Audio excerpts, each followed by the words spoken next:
युद्ध कांड के 59वें सर्ग में प्रहस्त के मारे जाने से दुखी रावण स्वयं ही युद्ध के लिए आता है। उसके बाद आए हुए मुख्य वीरों का परिचय, रावण की मार से सुग्रीव का अचेत होना, लक्ष्मण का युद्ध में आना, हनुमान और रावण में थप्पड़ों की मार, रावण द्वारा नील का मूर्छित होना, लक्ष्मण का शक्ति से आघात से मूर्छित होना एवं सचेत होना और श्री राम से परास्त होकर रावण का लंका में पुनः जाना। आइए इसका पारायण शुरू करते हैं। वानर श्रेष्ठ नील के द्वारा युद्ध स्थल में उस राक्षस सेनापति प्रहस्त के मारे जाने पर समुद्र के समान वेगशाली और भयानक आयुधों से युक्त वह राक्षस राज सेना भाग चली। राक्षसों ने निशाचर राज रावण के पास जाकर अग्निपुत्र नील के हाथ से प्रहस्त के मारे जाने का समाचार सुनाया। उनकी वह बात सुनकर राक्षस राज रावण को बड़ा क्रोध हुआ। युद्ध स्थल में प्रहस्त मारा गया, यह सुनते ही वह क्रोध से तमतमा उठा, किंतु थोड़ी ही देर में उसका चित्त उसके लिए शोक से व्याकुल हो गया। अतः वह मुख्य देवताओं से बातचीत करने वाले इंद्र की भांति राक्षस सेना के मुख्य अधिकारियों से बोला, शत्रुओं को नगण्य समझकर उनकी अवहेलना नहीं करनी चाहिए। मैं जिन्हें बहुत छोटा समझता था, उन्हीं शत्रुओं ने मेरे उस सेनापति को सेवकों और हाथियों सहित मार गिराया, जो इंद्र की सेना का भी संहार करने में समर्थ था।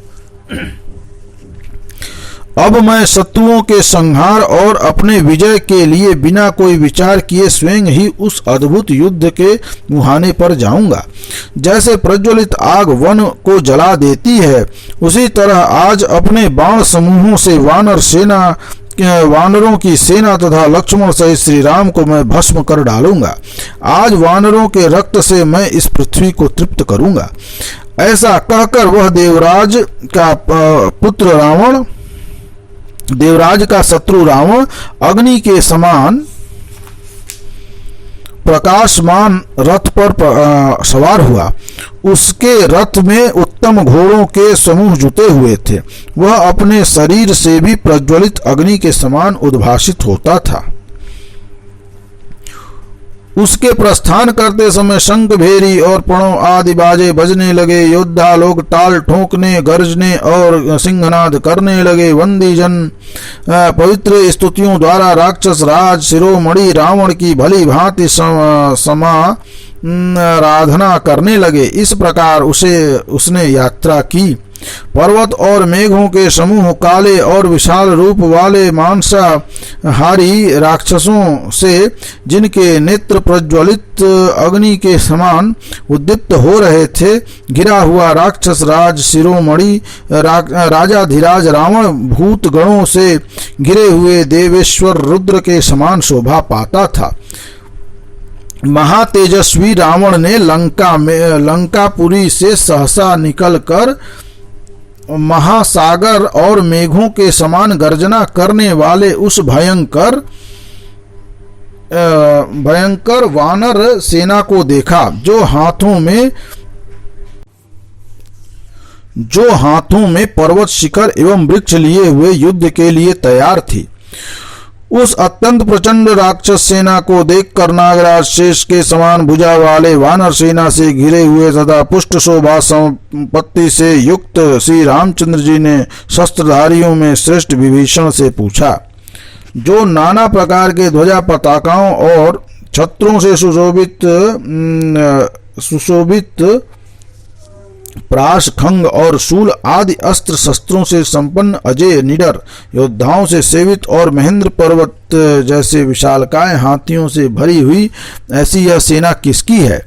इंद्र के समान बलशाली विभीषण श्री राम की उपर्युक्त बात सुनकर महात्मा राक्षस शिरोमणियों से के बल एवं सैनिक शक्ति का परिचय देते हुए उनसे बोले, राजन, यह जो महामनस्वी वीर हाथी की पीठ पर बैठा है, जिसका मुख नवोदित सूर्य के समान लाल रंग का है तथा जो अपने भार से हाथी के मस्तक में कंपन उत्पन्न करता हुआ इधर आ रहा है, इसे आप अकंपन समझें। वह जो रथ पर चढ़ा हुआ है, जिसकी ध्वजा पर सिंह का चिन्ह है, जिसके दांत हाथी के समान उग्र और बाहर निकले हुए हैं तथा जो इंद्रधनुष के समान कांतिमान धनुष खिलाता हुआ आ रहा है, उसका नाम इंद्रजीत है। वह वरदान के प्रभाव से बड़ा प्रबल हो गया है।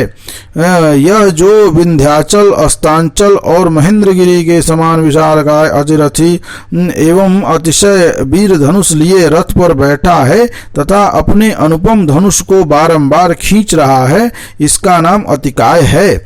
इसकी काया बहुत बड़ी है, जिसके नेत्र प्रातः काल उदित हुए सूर्य के समान लाल हैं तथा जिसकी आवाज घंटा के ध्वनि से भी उत्कृष्ट है। ऐसे क्रूर स्वभाव वाले गजराज पर आरूढ़ होकर जो जोर जोर से गर्जन कर रहा है, वह महामनस्वी वीर महोदर नाम से प्रसिद्ध है, जो सायंकालीन मेघ से युक्त पर्वत की सी आभा वाले और स्वर्णमय आभूषणों से विभूषित घोड़े पर चढ़कर चमकीले प्रास भाले को हाथ में लिए इधर आ रहा है, इसका नाम पिशाच है। यह वज्र के समान वेगशाली योद्धा है, जिसके वज्र के वेग को भी अपना दास बना लिया है और जिससे बिजली की सी प्रभा छिटकती रहती है। ऐसे तीखे त्रिशूल को हाथ में लिए यह जो चंद्रमा के समान श्वेत कांति वाले सांड पर चढ़कर युद्ध भूमि में आ रहा है, यह यशस्वी वीर त्रिशिरा है,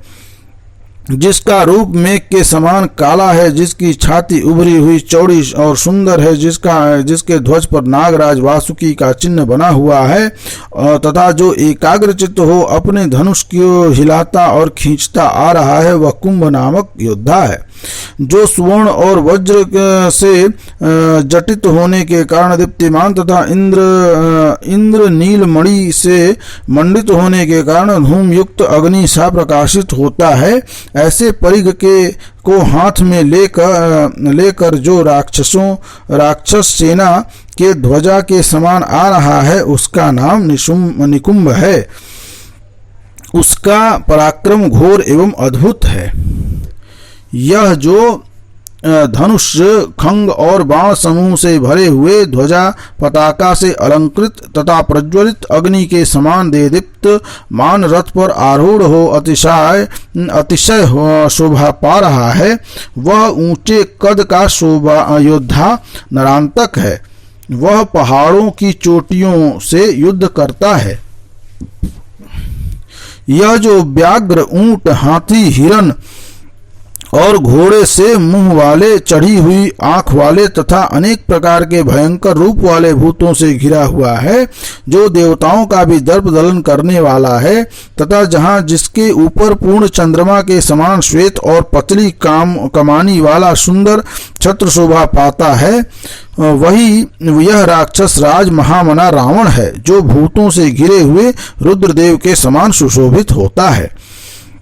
यह सिर पर मुकुट धारण किए है, इसका मुख कानों में हिलते हुए कुंडलों से अलंकृत है।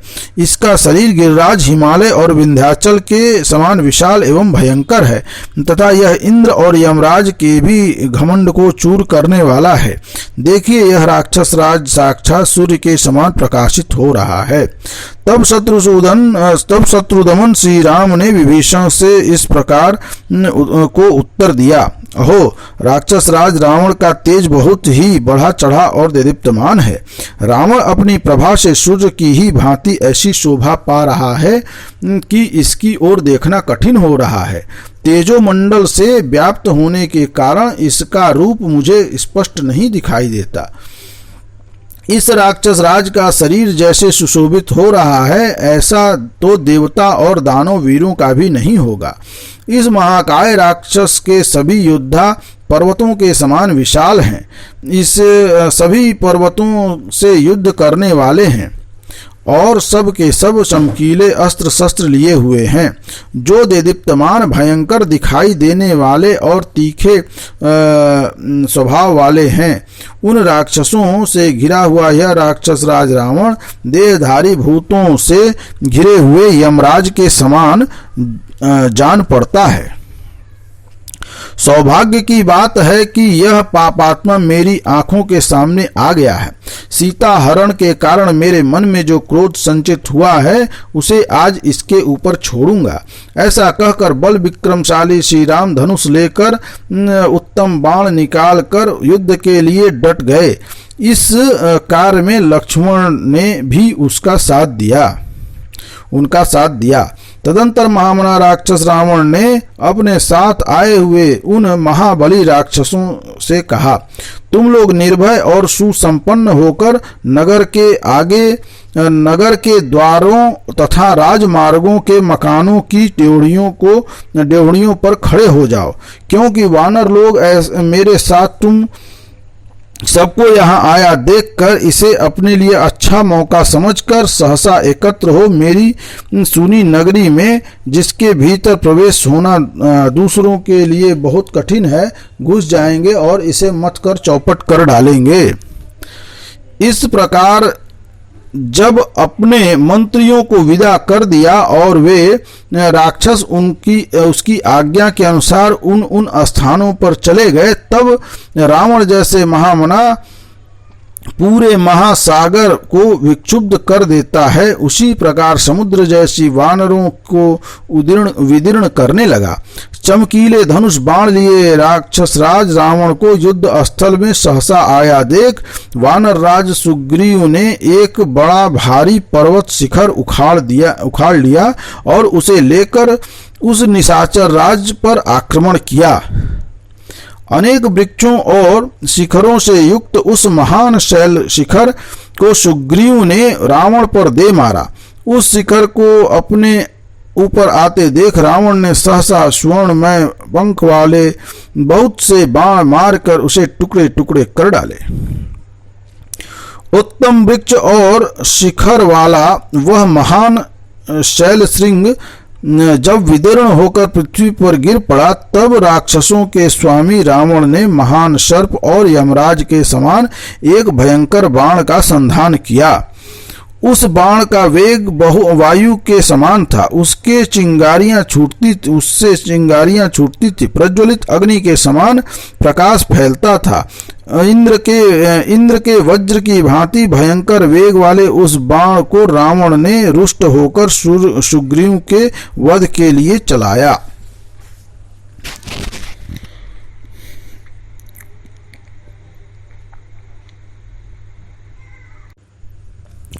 रावण के हाथों से छूटे हुए उस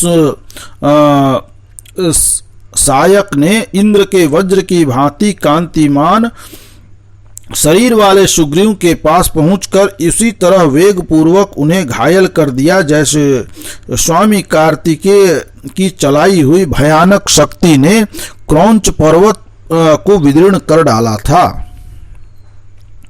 उस बाण की चोट से वीर सुग्रीव अचेत हो गए और आर्तनाद करते हुए पृथ्वी पर गिर पड़े।